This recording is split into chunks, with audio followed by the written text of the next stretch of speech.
Halo adik-adikku semua. Nah, pada minggu lalu kita sudah belajar tentang pengertian sholat. Jadi kalian sudah paham dan tahu apa itu sholat.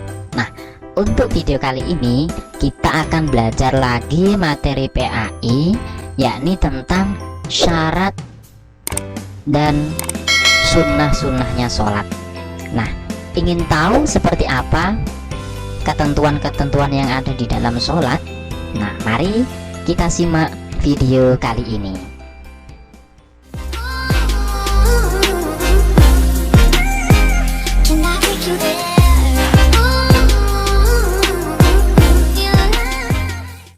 Assalamualaikum warahmatullahi wabarakatuh. Halo adik-adik semua, bagaimana kabarnya? Alhamdulillah. Semoga kalian semua senantiasa diberikan kesehatan dan selalu semangat dalam belajar.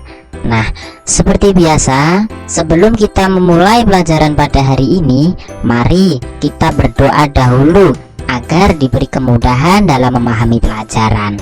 Bismillahirrahmanirrahim.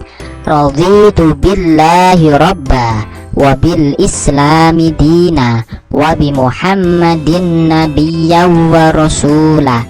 Rabbi zidni ilma warzuqni fahma. Amin ya rabbal alamin. Nah, adik-adik, kita simak penjelasan materinya. Nah, sekarang coba adik-adik perhatikan ketentuan salat berikut ini. Yang pertama, kita akan membahas syarat wajibnya sholat dulu. Jadi, syarat wajibnya sholat itu apa saja? Ya, yang pertama, Islam.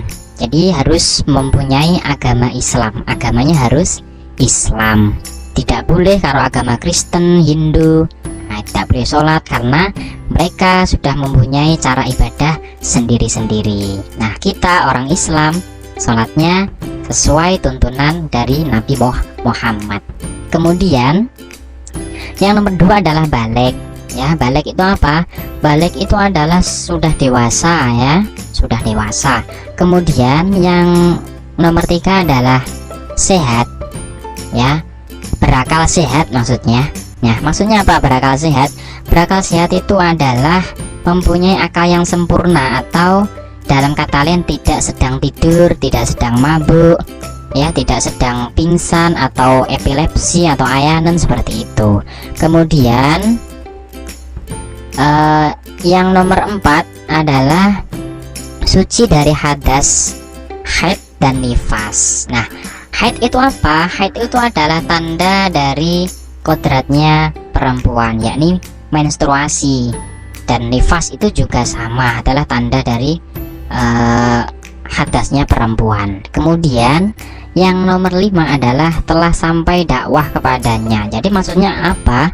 Maksudnya adalah orang tersebut ini sudah mendapatkan pengetahuan tentang agama Islam. Jadi agama Islam pun memerintahkan atau mewajibkan orang itu harus sholat. Nah, dia sudah mendapatkan ilmunya. Kecuali orang yang berada di tengah hutan, dia tidak mengetahui agama Islam sama sekali. Nah, itu baru belum ada kewajiban untuk melakukan ibadah sholat. Tapi kalau dia sudah mendengarkan, sudah tahu, maka dia mempunyai kewajiban untuk melakukan sholat.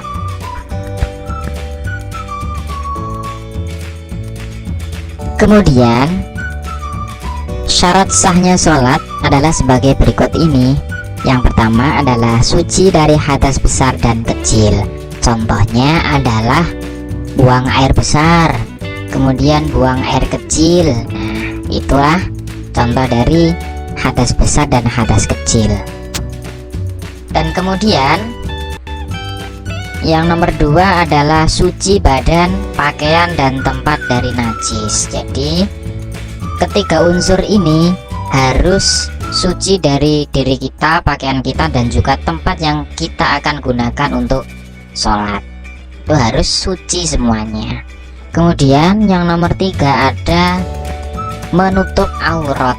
Jadi ketika kalian sholat, auratnya harus tertutup ya, harus ditutupi, jangan dibuka. Nah kemudian yang D adalah telah masuk waktu sholat. Nah, jadi kita tahu waktu sholat duhur masuknya kapan, waktu sholat asar kapan, waktu sholat maghrib kapan. Jadi sebelum memasuki sholat asar kok sudah sholat asar dulu, nah itu tidak boleh ya, tidak boleh, kecuali ada udzur-udzur tertentu seperti jamak qashar dan lain sebagainya. Kemudian yang E adalah menghadap kiblat. Sholat kita adalah menghadap kiblat. Kebetulan di negara Indonesia ini hadapnya adalah hadap ke barat, karena posisinya Indonesia ini berada di timurnya Ka'bah. Jadi kita harus menghadap ke barat, atau wajibnya adalah menghadap kiblat namanya. Kemudian yang terakhir adalah mengetahui tata cara sholat. Jadi kita harus tahu tata cara sholat itu seperti apa dan bagaimana cara melakukannya. Nah itu nanti akan ada tata caranya tersendiri. Nah itu harus kita tahu ya. Nah, itu semua adalah syarat sahnya sholat.